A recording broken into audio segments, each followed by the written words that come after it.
প্রিয় ভাই বোনেরা, এখন আমাদের সময় হচ্ছে দেশকে পুনর্গঠন করা। আমরা 1971 সালে যুদ্ধ করে এই দেশ স্বাধীন করেছিলাম।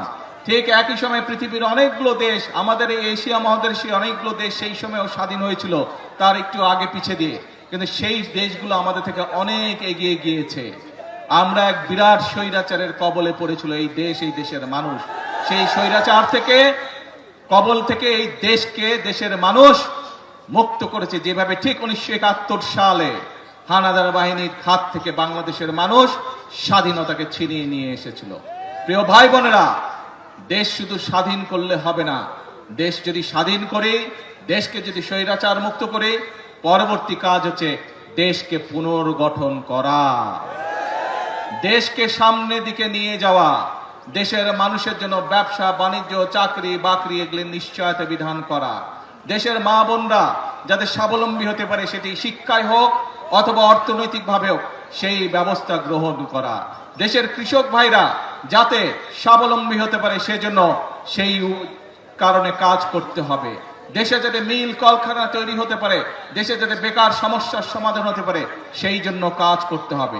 দেশে যাতে আইন শৃঙ্খলা সঠিক থাকে, মানুষ যাতে, নারী হোক পুরুষ হোক, দিনের যে কোনো সময় যাতে নিরাপদে রাস্তা দিয়ে চলাচল করতে পারে, যারা ব্যবসা বাণিজ্য করে তারা যাতে নিরাপদে ব্যবসা বাণিজ্য করতে পারে, এই ব্যাপারগুলোকে নিশ্চিত করতে হবে। প্রিয় ভাই বোনেরা, সেই সময় এসেছে, দেশকে আমাদের পুনর্গঠন করতে হবে। সেই জন্যই কিন্তু আল্লাহ রব্বুল আলামিনও বলে দিয়েছেন, যে জাতি নিজেরা পরিশ্রম করে আমি তাদেরকে সহযোগিতা করি। এবং সে কারণেই কিন্তু বিএনপি সব সময় একটি কথা বলে থাকে, করব কাজ সবার আগে। এই জন্যই আমরা এই কথাটি বলি। প্রিয় ভাই বোনেরা, যে কথাটি দিয়ে শুরু করেছিলাম, এখন হচ্ছে আমাদের দেশ পুনর্গঠনের পালা। কিন্তু দেশ পুনর্গঠন আমরা একা, সরকার একা পারবে না।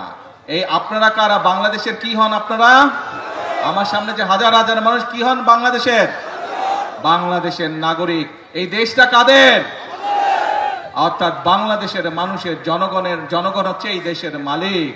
প্রিয় ভাই বোনেরা, সেজন্যই মালিক যখন নিজে দায়িত্ব নিয়ে তার দেশের দেখভাল করে, তখনই দেশ সামনের দিকে এগিয়ে যায়।